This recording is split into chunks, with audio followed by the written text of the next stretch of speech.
Magandang umaga sa ating mga tagapakinig. Salamat po sa oras pagkakataon. Sabi ko nga kanina, napupuna ko yata na parang mayabang, mataray, itong partikular sina Alice Guo, si Cassandra Ong, sa simpleng mga tanong lang, ano? Siyempre, nandun sa pagiging defensive nila. Pero lumilitaw, parang mas malinaw pa yung ebidensya kaysa sa mga sagot nila, Senador. Yan talaga ang hamon, Igan, Oo. dahil ini-expect naman natin na i-invoke nila yung right nila against self-incrimination or yung kanilang traditional na sagot na hindi ko naalala, i-check ko. May bago na nga ngayon, merong Ah, banta sa kanilang buhay. oo nga. Pero hindi naman nila rini-report itong banta na ito. So ini-expect natin na talagang hindi sila sasalita o ang sagot nila ay paikot-ikot. Kaya importante yung ebidensya at importante na magkaroon ng masusing pananaliksik dito sa mga ebidensyang sinasubmit sa committee. Hanggang ngayon ba, malabo pa rin ba sino yung nagpatakas o tumulong sa pagtakas nitong dalawang ito o yung iba pa nilang kasama?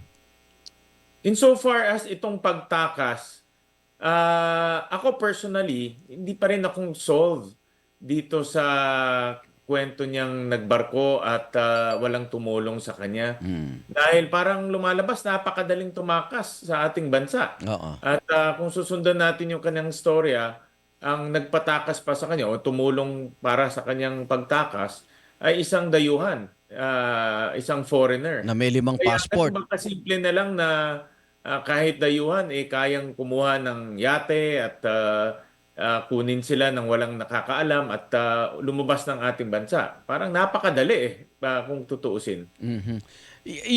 Itong sa birth certificate ano at nilabas mo kahapon yung kay Cassandra Ong na ano itong dalawang ito, baka mas marami pa ang gumamit ng ganung mga modus sa senador. Marami talaga.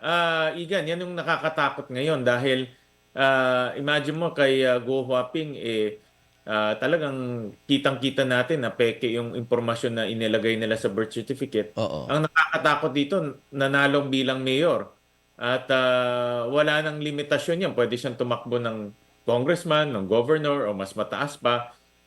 Sa dami ng pera at sa galing ng kanyang ah, pagsisinungaling, kayang-kaya niyang umakyat sa iba pang mga posisyon. At marami pang ganyan na problema dahil na-detect namin na may nakuha kami information Oo. na sa isang munisipalidad sa Mindanao, 1,200 late birth certificates ang na-issue doon. No, sa isang munisipalidad lang. At marami na doon na-detect nila, almost 150 so far, yung Oo. na-imbestigat ay peke. Sabi ng PSA sa Davao del Sur daw, senador Correct. Sa Pinakamaraming Davao, bilang correct. Sa Santa Cruz, Davao del Sur. No, Oo. ito matagal-tagal na rin. Pero dahil nga hindi napansin, 1,500 na pala ang na-issue doon. Ang nakita kong pattern mo dun sila sa mga tago, mga probinsya no? Correct. Kasi hindi Hindi na masyadong pwede sa nakahalata lungsod. Oo, oo. Senador, sige, tuloy niyo po. Hindi, sabi ko lang hindi masyadong nahalata dahil Oo. maliit yung munisipalidad, malayo sa media center. So patago ang ginagawa nila. Opo. Balita ko nga sa halagang 300,000 pesos makakakuha ka na ng late birth certificate. Opo. Kung gusto mo ng driver's license at iba pa, magbabayad ka na lang ng konti, makakakuha ka ng mga ganitong ID. Okay. Nagulat lang ako yung isang transaction ni Alice Guo sa bangko.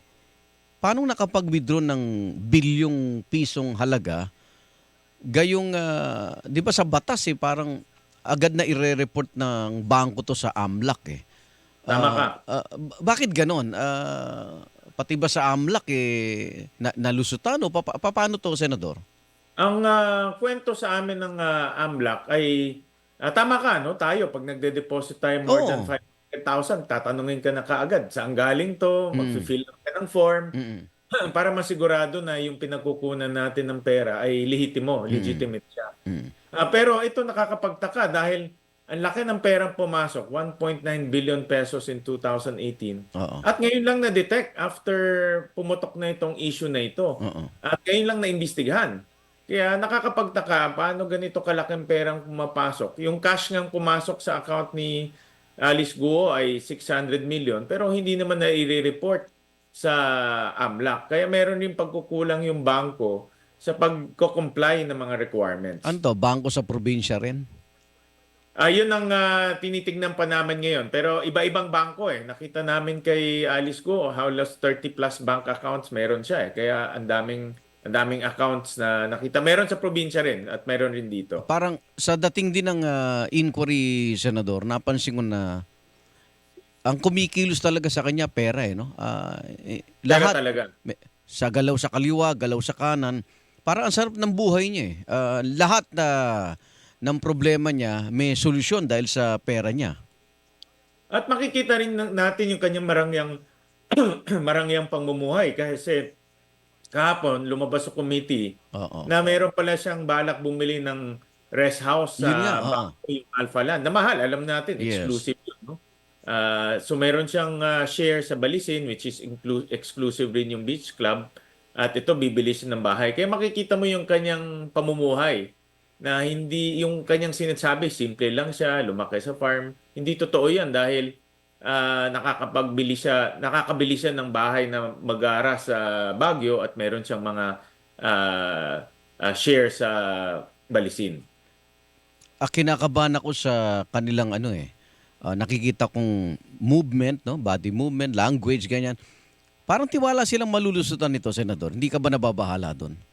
Nakakabahala talaga. Magandang obserbasyon yun. Di ba? Actually, very good observation. In fact, maraming natatakot dyan dahil nga malaki yung perang gumugulong, malaki yung perang ipinasok. Hindi natin alam kung na-freeze na lahat ng gobyerno, baka nakatago pa sa iba.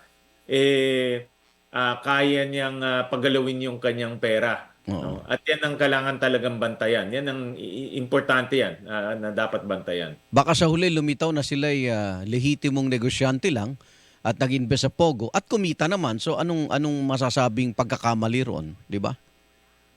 Well, imposible yan, no? Dahil nakita natin na konektado siya sa mga criminal activities ng Pogo. Opo. Pero I'm sure gagawa at gagawa, hahanap at hahanap ng butas yan, hahanap ng dahilan.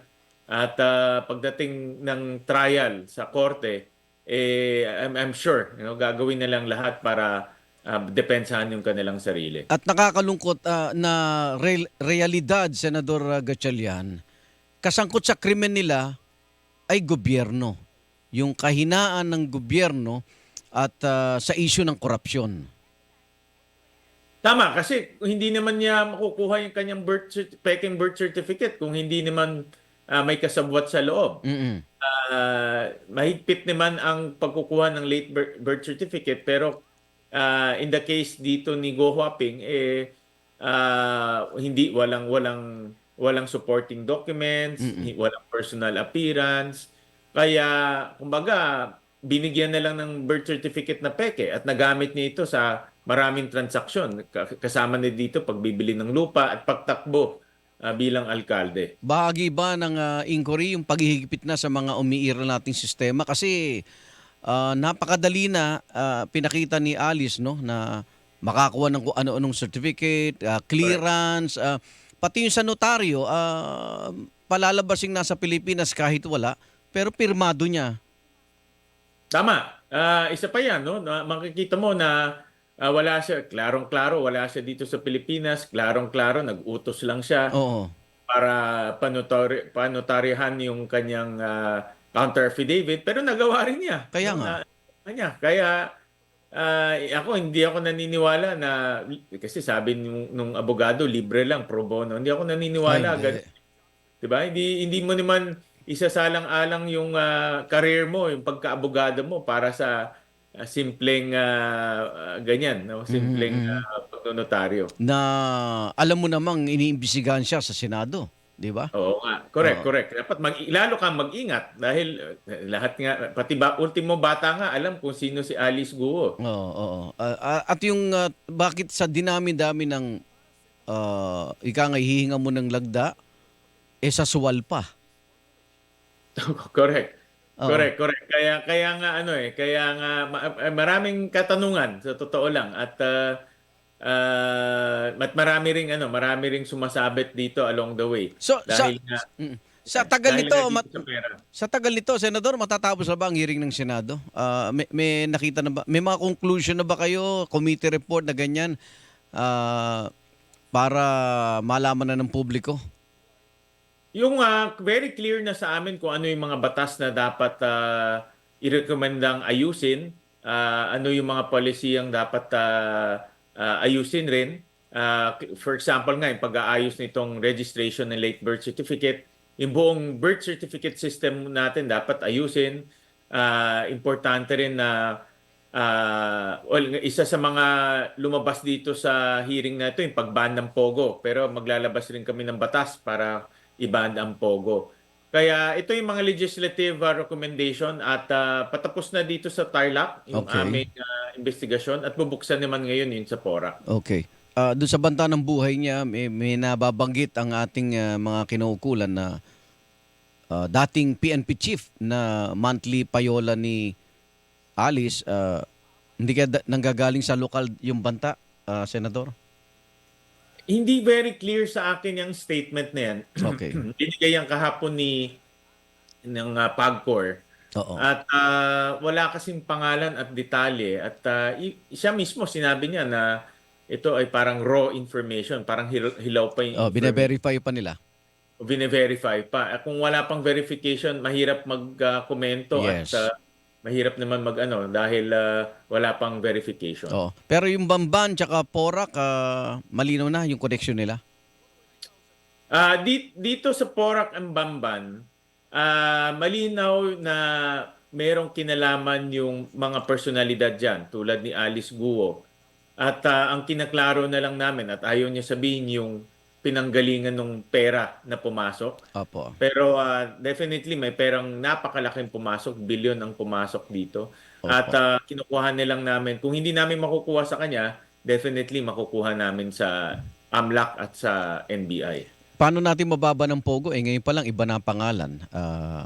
'Di ba? Parang alien license gaming, parang ganun na. Oo, hindi Senador. naman na kahit baguhin nila yung branding, ay Pogo pa rin yan. Yung iba lang yung pangalan pero parehong negosyo at yan ang isasama namin sa batas sa Oo. pagban. Kasi kung may lisensya naman sa PAGCOR, wala kayong nakikitang problema. Kahit na may lisensya ngayon, banned na siya. Hindi na siya Okay. pwedeng mag-operate dito sa ating bansa. Mhm. At sisiguraduhin namin na kahit anong branding, no, kasi i-define natin kung anong activity ng Pogo Opo. at yun ang ibaband natin. Okay. Senador, maraming salamat sa oras at Thank you, Igan. pagpapaliwanag. Maraming Ingat ka, ingat ka.